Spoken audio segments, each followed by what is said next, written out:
پاکستان سے جو لوگ باہر جانا چاہتے ہیں ان کو سب سے زیادہ امیگریشن میں کہاں مسئلہ آتا ہے؟ جو اسکل کے مطابق کیٹیگری اگر اس پہ جائیں گے تو کوئی مسئلہ نہیں ہوگا. کورسز کریں.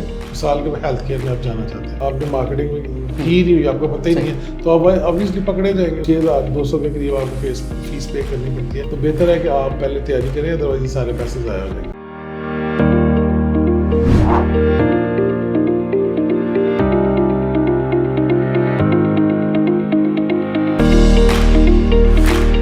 السلام علیکم ناظرین, شیئرنگ آف پروفیشنل وزڈم کے ساتھ میں ہوں آپ کا میزبان علی رحمان خالد. ناظرین, جیسا کہ آپ جانتے ہیں ہم ہمیشہ ایسے لوگوں کو آپ کے سامنے لے کے آتے ہیں جن کی لائف سے, جن کی زندگی کے ایکسپیرینسز سے آپ کو کچھ سیکھنے کو ملے. آج جو مہمان ہمارے ساتھ موجود ہیں ان کی بنیادی طور پہ تو ایک کمپنی ہے برٹن سولیسٹر کے نام سے, اور اس کے ساتھ ساتھ وہ فاؤنڈر ہیں international business and professional cooperation کے, ایڈوکیٹ ہائی کورٹ بھی ہیں اور اٹیلین لاء کو بھی یہ پڑھ چکے ہیں, بیرسٹر بھی ہیں. آج ہم ان سے خاص طور پہ یہ جاننے کی کوشش کریں گے کہ امیگریشن کے جتنے بھی مسائل ہیں ان کو یہ کیسے دیکھتے ہیں, اور پھر جو ان کی لاء فرم ہے وہ اس پہ کس طرح سے کام کر رہی ہے. السلام علیکم رضوان سلیریہ صاحب, کیسے ہیں آپ؟ وعلیکم السلام جی, میں بالکل ٹھیک ٹھاک الحمدللہ. سر, میں آغاز یہاں سے کرنا چاہوں گا کہ ایک تو لاء کی فیلڈ میں آپ کب گئے, اور پھر کارپوریٹ لاء کو اور امیگریشن کو آپ نے اسٹڈی کرنے کا کیوں سوچا؟ دیکھیں, میں پہلے بینک میں جاب کرتا تھا یہاں پہ سٹی بینک میں, پھر بینک الفلاح میں. اس کے ساتھ ساتھ میں لاء کر رہا تھا. 2 میں نے ماسٹرز کیے, پھر اس کے بعد میں لاء ساتھ ساتھ کر لیا. 2006 میں مجھے لائسنس ملا یہاں پہ پریکٹس کرنے کا, اور اس کے کچھ عرصے بعد میں اگلے سال ہی برطانیہ چلا گیا 2007 میں. پھر وہاں پہ جا کے میں نے LLM کیا, GDL کیا, اور پھر سولیسٹر بننے کے لیے ٹرانسفر ٹیسٹ پاس کیا. تو دین 2012 میں وہاں پہ سولیسٹر بن گیا اور پارٹنر ان فرم, اور 2013 سے پھر میں نے اپنی وکالت وہاں پہ اپنی لاء فرم بنا کے شروع کر لی. اور یہ جو میری فرم ہے یہ 2014 میں ہم نے بنائی, Burton solicitors. So we have 3 offices now in London, اور تقریباً 20-25 لوگ میرے ساتھ کام کرتے ہیں, لائرس. اور ہم ہر سال لوگوں کو ٹرین کرتے ہیں, لائر بناتے ہیں. اور پاکستانی جو بہت سارے لائرز ہیں اس وقت اراؤنڈ 5,000 قریب جو لنڈن میں ہمارے ساتھ کام کر رہے ہیں. سو بہت بڑا وہاں پہ پوٹینشیل ہے, ہیوج پوٹینشیل ہے لائرس کے لیے. باقی کارپوریٹ لاء میں ہم تقریباً 5-6 سال سے آئے, اور اس کو دیکھ رہے ہیں. جو ہمارے بزنس مین پاکستان سے آتے ہیں اسپیشلی, ہم ان کو اپنی سروسز دیتے ہیں اور ان کو بتاتے ہیں کہ وہ لنڈن میں یا UK میں یا یورپ میں کیسے انویسٹ کر سکتے ہیں, کیسے لیگل وے سے وہ اپنا جو ہے وہ کام کر سکتے ہیں, گھر بائی کر سکتے ہیں, پراپرٹیز لے سکتے ہیں, انویسٹمنٹس کر سکتے ہیں, بزنس کر سکتے ہیں. ٹھیک ہے, so that's how we started. Sir آپ لوگوں کو بتاتے بھی ہیں, بہت سارے لوگ آج کل باہر جا رہے ہیں, آج کل تو ان کی تعداد زیادہ ہو گئی ہے ریسنٹ, مطلب اگر ہم کچھ سالوں کی بات کریں تو مجھے سر یہ بتائیے گا کہ اس میں ایک تو طریقہ کار کیا ہوتا ہے, مطلب امیگریشن پروسیس جو ہے اس کی کون سی چیزوں کا عام لوگوں کو بالکل نہیں پتہ ہوتا؟ دیکھیں, بہت سارے لوگ جب ہم بھی چھوٹے تھے تو ہم سمجھتے تھے کہ لنڈن کا ویزا مل جائے گا تو وہاں پہ ہر چیز کا, سارے دکھ کا جو ہے وہ مداوع ہو جائے گا, سارے دکھ درد دور ہو جائیں گے, فیملی جو ہے وہ اسٹیبلش ہو جائے گی. اوبیسلی پاکستان کے جو حالات ہیں پچھلے اسپیشلی 2 سال سے اگر ہم انہیں دیکھیں تو پینک کی ایک فضا ہے جس سے لوگ یہاں سے باہر نکل رہے ہیں اور جا رہے ہیں. دیکھیں, موٹی سی بات ہے کہ جو راستہ صحیح ہوتا ہے وہ تھوڑا مشکل ہوتا ہے, اس پہ چل کے جب آپ منزل تک پہنچتے ہیں تو کافی دشواریوں کا سامنا کرنا. ہماری پرابلم یہ ہے بصیرت قوم کہ ہم شارٹ کٹ کی تلاش میں رہتے ہیں ہر وقت. یہ جو آج کل ویزاز چل رہے ہیں جس میں ہیلتھ کیئر کا ویزا آپ نے سنا ہوگا, بہت بڑی تعداد میں لوگوں نے لگوایا. اس کے بعد جو دیگر ویزا کیٹیگریز ہیں ان کو کہتے ہیں ہائیلی اسکلڈ جو لوگ ہیں ان کے لیے اسکلڈ ورکر ویزاز. پرابلم یہ ہے کہ لوگوں کے پاس وہ اسکلز نہیں ہیں. ٹھیک ہے, وہ لوگ ایجنٹس کو پیسے دیتے ہیں اور وہ ویزا لگواتے ہیں, اپنی پروفائل ایسی بنوا لیتے ہیں, بنوا کے ڈپلوماز بنوا کے تو وہ ویزاز لگوا لیتے ہیں. جب وہ وہاں پہ پہنچتے ہیں تو ان کے پاس اسکل نہیں ہوتی, یا وہ جس کمپنی نے ان کو ویزا دیا ہوتا ہے اس کو وہ تو ریکوائرڈ ہی نہیں ہوتے. آپ انہوں نے ایجنٹس کے ذریعے پیسے لے کر آپ کو جاب آفر کی ہوتی ہے. پھر آپ جب یہاں سے 70-80 لاکھ روپیہ یا کروڑ روپیہ یا 50 لاکھ جتنا بھی آپ نے طے کیا وہ دے کے جب پہنچتے ہیں تو آپ کو اصل حقیقت سے روشناس کرایا جاتا ہے کہ ادھر دیکھیں UK میں اگر آپ نے کام کرنا ہے اسکلڈ ورکر ویزا لے کے آپ جا رہے ہیں تو جس کمپنی کا ویزا صرف اسی میں کام کر سکتے ہیں, کسی اور میں کام نہیں کر سکتے. یا جس سیکٹر میں آپ آئے ہیں اس سیکٹر میں 20 گھنٹے ایکسٹرا کام کر سکتے ہیں ایز لانگ ایز کہ آپ کی مین جاب چلتی رہے. لوگوں کو اس بات کا پتہ ہی نہیں ہے یہاں پہ, جس کی وجہ سے وہ ویزاز تو لے لیتے ہیں, جب وہاں پہ انٹری ہوتی ہے تو کام ہی نہیں ملتا. اس وجہ سے لوگ بہت زیادہ پریشانی کا شکار ہیں. اور آپ آنے والے 2-3 سالوں میں دیکھیے گا کہ لوگ بہت بڑی تعداد میں آپ کو انٹرنیٹ پہ آگے پیچھے روتے نظر آئیں گے. اس کی وجہ یہ ہے کہ انہوں نے پہلے ہوم ورک نہیں کیا.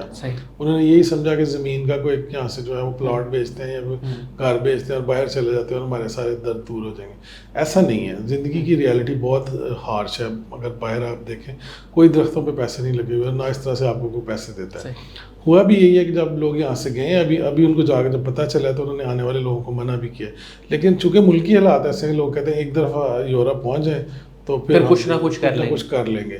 یہ جو کچھ نہ کچھ کرنے والی بات ہے, لیکن وہ کلیئرٹی جب تک نہیں ہے تب تک کوئی فائدہ نہیں. اس کی وجہ بھی ہے نا. دیکھیں لوگ یہاں پہ اویئر بھی نہیں ہے. پورے پاکستان میں آپ کو شاید کوئی 2-4 لوگ ملیں جو اتھینٹیکیٹڈ ویزاز پروسیسنگ کرواتے ہیں, اور وہ صرف آپ سے اپنی فیس چارج کریں گے. وہ چاہے 1000 پاؤنڈ ہو 2000 پاؤنڈ, اس سے زیادہ فیس بھی نہیں ہے. ٹھیک ہے, اس سے زیادہ جو فیس چارج کرتے ہیں وہ ایجنٹی ہوتی ہے. اس میں نہیں سمجھتا وہ جائز بھی ہے وہ پیسے, اور حلال بھی ہیں. جو بہت سارے لوگ ہیں نا ان کو اس چیز کا اندازہ ہی نہیں ہے کہ وہاں پہ جب پہنچیں گے تو ان کے ساتھ کیا سلوک کیا جائے گا, کیا ان کی جو سمت ہے وہ کیا ہوگی, اسپیشلی اسٹوڈنٹس ہمارے. اچھا سر, یہ تو وہ لوگ ہیں جو چلیں کہیں نہ کہیں پیسے لگا کے پہنچ جاتے ہیں, چلے جاتے ہیں, پھر بعد میں ان کے ساتھ جو بھی ہوتا ہے وہ ایک الگ صورتحال ہے, ایک الگ کہانی ہے. مجھے یہ بتائیں, بہت سارے لوگ ہیں ان کے ساتھ اسکیم بھی ہو جاتا ہے. اسکیم اس طرح سے ہوتا ہے کہ وہ ان کو کہا جاتا ہے کہ آپ کو ہم باہر بھیج دیں گے, ان کے پیسے وغیرہ لے لیتے ہیں لیکن ان کو باہر نہیں بھیجا جاتا ہے, یا اس طرح کے مختلف اسکیم. یہ بھی جو آپ بات کریں وہ بھی کسی نہ کسی انداز میں اگر آپ مس انفارم کر کے بھیج رہے ہیں وہ بھی ایک اسکیم کے زمرے میں آئے گا. لیکن جو یہ اس کی آئیڈینٹیفیکیشن لوگ کیسے کریں, کیونکہ عام بندے کے ذہن میں تو یہ ہے کہ میں نے پیسے جمع کر لیے ہیں, اب میں پیسے جا کے کسی ایجنٹ کو دوں گا اور میں باہر چلا جاؤں گا. اس میں جو 2-3 موٹی چیزیں ہیں وہ کون سی وہ چیک کرے انسان خود, تاکہ وہ کسی اسکیم میں کسی فراڈ میں نہ پھنسے. دیکھیں سب سے بڑا اسکیم جو پاکستان میں ہوتا ہے وہ وزٹ ویزاز پہ ہوتا ہے. ٹھیک ہے, کہ جی آپ کو فلاں ملک میں پہنچا دیں گے, اتنے پیسے دے دیں. بالکل یہ میں سمجھتا ہوں کہ زیادتی والی بات ہے. آپ بالکل پیسے نہ دیں کسی کو. آپ گائیڈنس لیں, مختلف جو وکلاء ہیں ان سے گائیڈنس لیں, اور کوشش کریں کہ آپ آن لائن بے شک بک کر لیں. باہر جو وکیل موجود ہیں ان سے رابطہ کریں اور ان سے آن لائن کو پے کر کے ان سے کنسلٹیشن لیں. وہ آپ کو صحیح گائیڈ کریں گے. ٹھیک ہے, کیونکہ وہاں پہ ریگولیشنز بہت سخت ہیں. اگر وہ وکلاء غلط بات کریں گے آپ سے تو آپ ان کے خلاف کیس بھی کر سکتے ہیں, کمپلینٹ بھی کر سکتے ہیں, اور اس پہ ادھر جو ریگولیٹر ہیں اس پہ سختی سے عمل کرواتے ہیں. تو آپ ایک تو پراپر ایڈوائس لیں. وزٹ ویزاز جو ہیں وہ فری ہوتے ہیں. صرف آپ نے ایمبیسی کی جو منیمم فیس ہے 100-200 پاؤنڈ وہ جمع کروانی ہوتی ہے, جو بیسک فیس ہوتی ہے. اس کے علاوہ وزٹ ویزا پہ کوئی پیسہ کوئی خرچہ نہیں آتا. آپ نے کنسلٹیشن لینی ہے, اس کی آپ وکیل کو ایک جائز فیس دے دیں اور ویزا پروسیسنگ کی. یہ جو 40 لاکھ 30 لاکھ 25 لاکھ 20 لاکھ ہے, یہ بالکل اس طرح کی کوئی اماؤنٹ نہ دیں, اور خود کوشش کریں خود وزٹ ویزا لگوائیں. وزٹ ویزا لگوانے کی جو بنیادی شرائط ہیں وہ پوری کریں. اس کے اوپر میں بعد میں بات کر لیتا ہوں. باقی جو دوسرا اسٹوڈنٹ ویزا ہے, اسٹوڈنٹ ویزا بھی میں سمجھتا ہوں کنسلٹنٹس کے پاس صرف جائیں انفارمیشن لینے کے لیے. ٹھیک ہے, یونیورسٹیز سے ڈائریکٹ کوئی رابطہ کریں.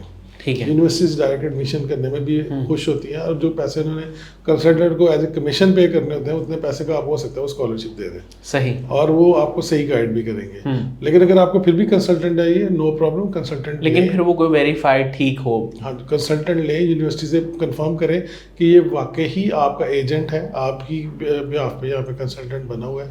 اور دوسرا ہمیشہ 2-3 ایڈوائس لیں تاکہ آپ کو جو ہے صحیح صورتحال کا اندازہ ہو جائے. باقی جو اسکلڈ ورکر ویزا ہے, دیکھیں اگر آپ ہیلتھ کیئر کا آپ نے کام ہی نہیں زندگی میں کیا تو آپ ہیلتھ کیئر کا ویزا کیوں لیں گے؟ مت لیں, نہ پیسے پے کریں, کوئی ضرورت نہیں ہے. کیونکہ اگر آپ صحیح اسکلڈ ورکر ہیں, آپ کے پاس انفارمیشن ہے, تو آپ ڈائریکٹ یونیورسٹی سے رابطہ کریں, ڈائریکٹ امپلائر سے رابطہ کریں. ساری ویب سائٹ جو ہے ہوم آفس کی ویب سائٹ پہ جائیں, وہاں پہ آپ کو تقریباً 80,000 کے قریب امپلائرز ہیں اس وقت جو موجود ہیں, جن کی انفارمیشن موجود ہے. آن لائن ان کی کمپنی کی انفارمیشن لیں, ان سے رابطہ کریں, رابطہ کر کے ان کو اپنی سی ویز بھجوائیں. اگر آپ کو جینوئن آفر آتی ہے, پھر مجھے نہیں لگتا کہ وہ پرابلم ہوگی آپ کو. پھر آپ کو جاب بھی صحیح ملے گی, آپ کو کام بھی صحیح ملے گا. اسی طرح جو دوسرے انوویٹو پلان کا ایک ویزا ہے, جس میں انوویٹو پلان جو ہیں, پلانز آپ کے لیے ضرور آپ اکاؤنٹنٹ سے ہیلپ لیں, لیکن آپ کا آئیڈیا آپ کا اپنا ہونا چاہیے, اس کو آپ خود سے اسٹیبلش کریں. دیکھیں جو چیز صحیح ہے, جو سونا ہے وہ سونا ہی ہے. ٹھیک ہے, جب اس میں آپ مکسنگ کریں گے یا اس پہ پانی چڑھائیں آئیں گے تو الٹیمیٹلی وہ جو اصل چیز ہے اس سامنے آ جائے گی. سو اس لیے میری ذاتی رائے یہ ہے کہ آپ ورکنگ کریں اس کے اوپر پراپرلی, کسی بھی ویزا پہ جس کیٹیگری پہ بھی آپ نے جانا ہے اس کو خود سمجھیں اور اس کے بعد اپلائی کریں. آپ کے ساتھ کوئی بندہ اسکیم نہیں کر سکتا. صحیح. اچھا سر, برٹن سولیسٹر کے نام سے جو آپ کی کمپنی ہے وہ اس وقت کیا کیا سروسز دے رہی ہے اور کس کس چیز میں لوگوں کو خاص طور پہ گائیڈ کر رہی ہے؟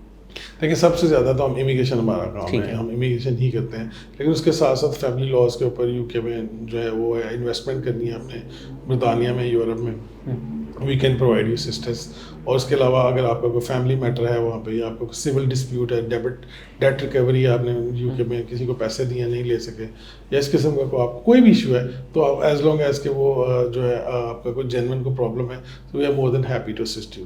سر آپ نے اب تک بہت سارے امیگریشن کے کیسز دیکھے ہیں, مجھے یہ بتائیے گا کہ خاص طور پہ جو پاکستان سے جو لوگ باہر جانا چاہتے ہیں ان کو سب سے زیادہ امیگریشن میں کہاں مسئلہ آتا ہے یا کہاں چیلنج فیس کرنا پڑتا ہے؟ دیکھیں پہلے جب سے میں نے بات کی کہ لوگوں کو مسئلہ یہ ہے کہ وہ رائٹ کیٹیگری میں اپلائی نہیں کرتے. ٹھیک ہے, کہ وہ ان کی جو اسکل کے مطابق کیٹیگری اگر اس پہ جائیں گے تو کوئی مسئلہ نہیں ہوگا. کورسز کریں, مثال کے ہیلتھ کیئر میں آپ جانا چاہتے ہیں تو اس کا پہلے کوئی کورس کریں. اگر آپ ہاسپٹیلٹی مینجمنٹ میں جانا چاہتے ہیں تو یہاں پہ آپ کورس کریں.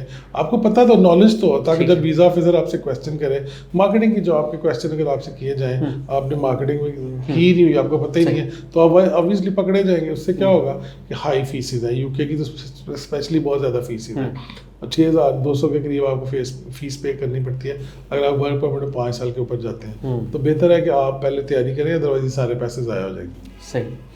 اچھا سر, جو لوگ جانا چاہتے ہیں جاب کے لیے, کام کرنے کے لیے مختلف کنٹریز میں, تو اس میں آپ کیا ریکمینڈ کریں گے کہ اس وقت ٹاپ موسٹ جو ہے کہہ لیں کہ بہترین کنٹریز جہاں پہ لوگ جا کے اچھی جاب کر سکتے ہیں, ان میں 2-3 نام کون کون سی کنٹریز کے؟ پہلے نمبر پہ تو یو کے ہی ہے, یو کے. دوسرے نمبر پہ امریکہ ہے, ہمیشہ سے لوگ وہاں پہ جانا بھی چاہتے ہیں. کینیڈا کا ویزا بڑا اچھا ہے, آسٹریلیا کے ویزے جو ہیں وہ لگتے ہیں اسٹوڈنٹس کے, آسٹریلیا اس کے بعد پی آر بھی دیتا ہے اسٹوڈنٹس کو کچھ ٹائم کے بعد. تو آپ کو ضرور, یہ سارے بڑے ملک ہیں. اس کے بعد یورپ کے بہت سارے ملک ہیں جن میں آپ اسکالرشپ کے اوپر جا سکتے ہیں, اسپیشلی اسکینڈینیوین کنٹریز جو ہیں اسکالرشپس دیتے ہیں فل فیس کے, تو آپ کو ضرور جانا چاہیے وہاں پہ اور ضرور اسٹڈی کرنی چاہیے, اور اس کے بعد پھر آبویسلی پاکستان کی مدد بھی کرنی چاہیے. سر آپ بے شمار لوگوں کو انوائٹ بھی کرتے ہیں پاکستان میں, ریلیجس اسکالرس کو بھی, ڈفرینٹ لوگوں کو اپنے پاس لیکچرز کے لیے, تو اس کے پیچھے کیا پرپس ہوتا ہے, کیا کرنا چاہتے ہیں آپ اس کے ذریعے؟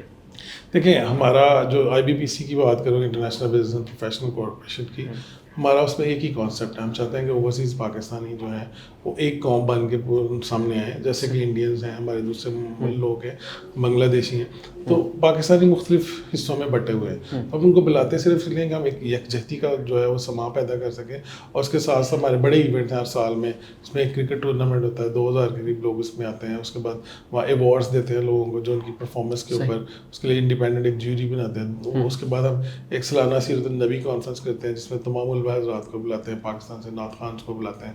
تو ہمارا کانسیپٹ صرف اور صرف جو بھی لوگ آئیں لیکچر دیں تو وہ لوگ اکٹھا کریں, ان کو علیحدہ نہ کریں, کیونکہ پاکستان کو ضرورت ہے اس وقت کلیکٹیو سپورٹ کی, تاکہ ہم ایک بہتر نیشن بن کے سامنے آ سکیں.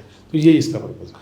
سر آپ ایک multi dimensional sort of business کر رہے ہیں, تو میں یہ جاننا چاہتا ہوں, بہت سارے لوگ ایز اے انسپائریشن بھی انٹرویو دیکھ رہے ہوں گے آپ کا, وہ جاننا چاہتے ہیں کہ کامیاب بزنس کرنے کے لیے 2-3 اصول کون سے اپنی زندگی میں اپنانے چاہیے؟ دیکھیں سب سے بڑا اصول یہ ہے کہ آپ کو ایمانداری سے اپنا پروڈکٹ بیچنا چاہیے. جو بھی پروڈکٹ آپ بیچ رہے ہیں اس کی کمیاں کوتاہیاں بتا کے اس کو بیچنا چاہیے. اگر اس میں کوئی لوپ ہول ہے تو وہ بتانے چاہیے. اس کے بعد آپ کو کسٹمر سروس بڑی اچھی دینی چاہیے. آپ کسی بھی شعبے سے ہیں, اگر آپ اپنے کلائنٹ کو راضی نہیں رکھتے اور اس کو صحیح انفارمیشن نہیں دیتے تو آپ کا وہ کام زیادہ عرصہ چلے گا نہیں. تو اس لیے میں سمجھتا ہوں کہ 2 چیزیں بڑی ضروری ہیں, ایک تو ایمانداری آپ کے اپنے پروفیشن کے ساتھ, دوسری آپ کی کسٹمر سروس, اور تیسرا آپ کا پروفیشنلزم. اگر آپ کوئی کام نہیں کر سکتے تو آپ کو اس کو نہ کر دیں, میرے پاس اس کی ایکسپرٹیز نہیں ہے. ٹھیک ہے. جب آپ کے پاس اس کی ایکسپرٹیز نہیں ہے اور وہ کام پکڑ لیں گے اور کام خراب ہوگا تو اس سے آپ کا نام بھی خراب ہوگا, آپ کے کلائنٹ بھی جائیں گے اور آپ کی ساکھ بھی خراب ہوگی. صحیح. اچھا سر, اس سارے کام کو جب آپ نے اسٹارٹ کیا بزنس کو, تو اس میں آپ کی انسپائریشن کون تھا اور آپ کس کی لائف سے سب سے زیادہ انسپائر ہیں؟ دیکھیں جی, میری زندگی میں ایک ہی جو ہے انسپریشن ہے, وہ اللہ کے نبی ہیں, اور اس کے بعد میرے والد تھے جنہوں نے مجھے سارا سپورٹ کیا, اور الحمدللہ میں جو بھی ہوں آج چھوٹی موٹی جو پوزیشن پہ ہوں اللہ تعالیٰ کی مہربانی اور اللہ کے نبی کے صدقے. سر ہماری یوتھ جو اس وقت آپ کو سن رہی ہے اسے آپ کیا کوئی ایک ایڈوائس دیں گے گروتھ کے لیے، اسٹڈی کے لیے، کامیابی کے لیے؟ دیکھیں جی، کام چھوٹا بڑا کچھ نہیں ہوتا. ٹھیک ہے. جو بھی کام آپ کر رہے ہیں اس کو ایمانداری سے کریں، اس میں میکسیمم نالج حاصل کریں اور میکسیمم اس کی ٹریننگز لیں اور زیادہ سے زیادہ ٹائم اس پہ دیں. 9 to 5 والا کلچر چھوڑ کے، ہڈ حرامی چھوڑ کے، اگر ہم کوئی بھی آپ کسی بھی شعبے میں چلے، چاہے وہ پلمبنگ کا شعبہ ہے، چاہے وکالت کا شعبہ ہے، ڈاکٹر ہے، کسی بھی آپ شعبے میں ہیں، کوئی کام چھوٹا بڑا نہیں، ہر کام کی ضرورت ہے، سارے کام امپورٹنٹ ہے، اس کے بغیر یہ دنیا نہیں چل سکتی، ہر کام ضروری ہے. تو اب جو بھی کام کر رہے ہیں، میری آپ سے یہی ریکویسٹ ہے کہ آپ صرف اور صرف ایمانداری اور توجہ سے اس کام کو کریں اور پوری نیک دلی سے کریں، اور صلہ اللہ کی ذات آپ کو ضرور دے گی. صحیح. سر قاسم علی شاہ صاحب کے کام کو، ان کے لیکچرز کو، ان کی فاؤنڈیشن کو آپ کیسے دیکھتے ہیں؟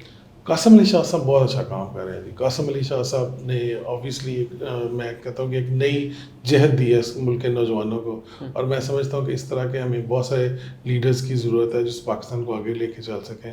کمیاں کوتاہیاں صرف انسانوں میں بہت زیادہ ہوتی ہیں، اللہ کی ذات ہی ہے جس میں کمی کوئی کوتاہی نہیں ہے. اس لیے اس کو چھوڑ کے ایک سائڈ پہ جو ان کی اچھی چیزیں ہیں، کسی بھی بندے کی اچھی چیزیں ہیں، اس کو اپنانا چاہیے. اور قاسم علی شاہ صاحب بحیثیت انسان ایک انتہائی اچھے اور نفیس شخص ہیں، اور ان کے میں نے لیکچر جتنے بھی سنے ہیں اس میں انہوں نے ہمیشہ اچھائی کی طرف جو ہے لوگوں کو مائل کیا ہے. تو میں سمجھتا ہوں کہ بڑی اچھی بات ہے. اللہ تعالیٰ ان کو مزید اس میں برکت دے. تھینک یو سو مچ رضوان سلیریہ صاحب، آپ نے ہمارے لیے وقت نکالا، خاص آپ اتنی دور سے ہمارے لیے تشریف لائے. ناظرین، مجھے امید ہے کہ ان کی گفتگو سے آپ نے بہت کچھ سیکھا ہوگا، اور خاص طور پہ جو انہوں نے بیسک کچھ چیزیں بتائیں ویزا کے بارے میں، امیگریشن کے بارے میں، اس سے یقیناً جو لوگ باہر جانا چاہتے ہیں، کام کرنا چاہتے ہیں یا اس کی خواہش رکھتے ہیں ان کو بہت فائدہ ہوا ہوگا. اس کے ساتھ ہی اجازت دیجیے، اپنا بہت ہی خیال رکھیے گا. انشاءاللہ دوبارہ حاضر ہوں گے ایک نئے انٹرویو کے ساتھ. تب تک کے لیے اللہ حافظ.